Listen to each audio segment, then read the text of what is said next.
Vamos em frente falar aqui sobre redes sociais agora, porque a França quer proibir o acesso de menores de 15 anos às redes sociais. É um assunto que vem sendo discutido mundo afora, né? E a gente vê essa possibilidade na França. Inclusive, o presidente francês, Emmanuel Macron, quer agilidade nessa discussão. A legislação também inclui a proibição do uso de celulares nos liceus. E chega após a Austrália vetar em dezembro as redes sociais para menores de 16 anos, uma iniciativa inédita no mundo. O Macron disse que as emoções de nossas crianças e adolescentes não estão à venda, nem para serem manipuladas por plataformas americanas, nem por algoritmos chineses. O presidente de centro-direita quer transformar a proteção de menores contra as redes sociais e a regulação do tempo diante das telas em um dos marcos do seu segundo mandato, que termina agora, ano que vem, 2027. Dani, e essa possibilidade, né, de proibir redes sociais para menores? O Brasil ainda não tem essa discussão, né? Pelo menos não está assim tão célere como a Austrália, que já aprovou, e agora a França também caminhando no mesmo sentido. Na verdade, o mundo inteiro está discutindo o que faz com rede social, né? Regulação e tal. Aqui a coisa ficou muito politizada, foi como absolutamente tudo, né? Tratado na base do eu gosto, eu amo, eu odeio. Mas especialistas no mundo inteiro têm discutido os impactos das redes sociais, em especial na formação de menores, né? A gente teve um caso aqui, eu acho que o Sakamoto vai ter isso mais claro na cabeça dele, com o Felca, de novo, que voltou a ganhar a projeção porque conseguiu derrubar ali, aparentemente, uma rede ou um grupo que era muito utilizado Roblox. por menores para jogar. É o Roblox, né? Que tinha um joguinho. Passou a ser ameaçado pelas crianças. Ou por pessoas que se passavam por crianças, isso? Né? Ou por pessoas que se passavam por crianças. Então, ameaçado do tipo, eu vou aí jogar não sei o que na sua cara, na sua casa, né? Teve de dar depoimento essa semana, no caso. Um caso sobre as ameaças. Então, está havendo uma distorção de comportamento, ela não respeita geração, né? Você tem Eu tenho um tio que... É engraçado, não devia falar isso aqui. Mas ele foi banido, assim, umas 3 vezes de rede social, sabe? E é a figura mais afável, ou era, né? Do universo. Frequentador de igreja evangélica, um homem de profissão de fé, de palavra muito doce, mas sabe, não tem aquele vídeo do Pateta, que quando o Pateta acorda todo feliz, toma seu café da manhã, entra no carro e fica... É mais ou menos um pouco isso que acontece. O mundo inteiro está discutindo. A gente tem fenômenos de relativização democrática ou de espraiamento de discurso de ódio, perseguição às liberdades, seja individuais, seja de grupos como mulheres, LGBTQIA+, retrocessos mesmo, legislatórios em países como os Estados Unidos, que tinham legislação mais avançada para determinados grupos e estão recrudescendo.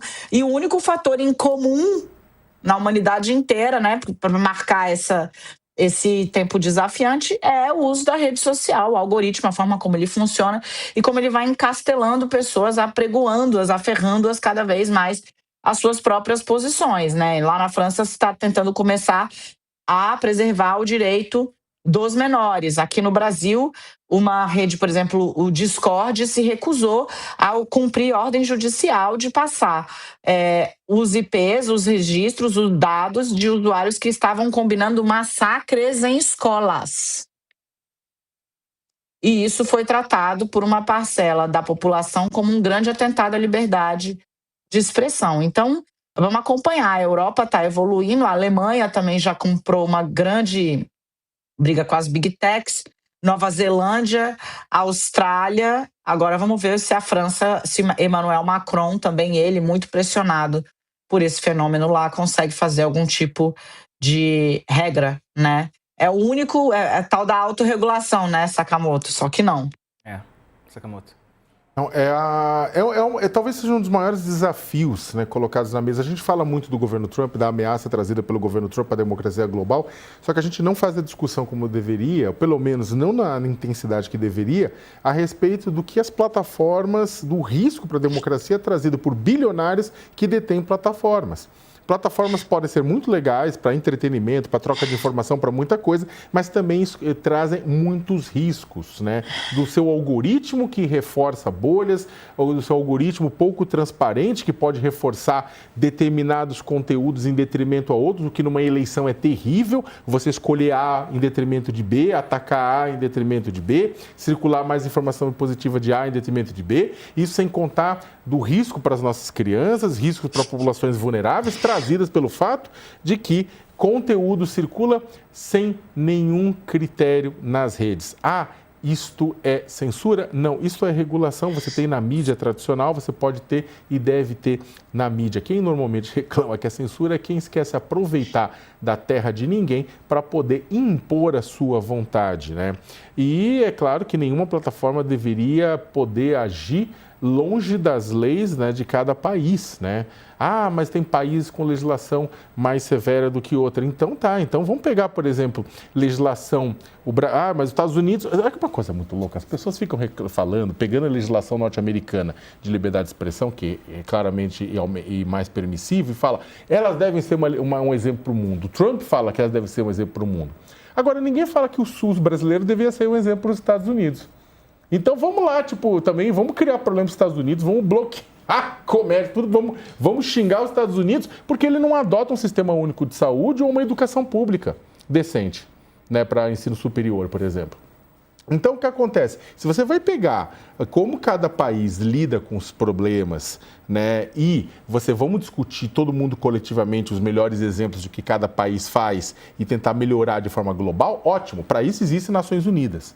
Para isso existe um debate multilateral, né? O que está sendo querendo colocar é, sob a justificativa de copiar um modelo de liberdade de expressão nos Estados Unidos que nem é tão bom assim, porque se você for ver o que está acontecendo nos Estados Unidos agora, sob a justificativa de liberdade de expressão é terrível, né? Inclusive com relação a críticas ao governo, né? E o que acontece com alguém que critica o governo, o inferno que vira para a pessoa, né? É esse o modelo que você vai querer utilizar e ampliar e expor para o mundo inteiro?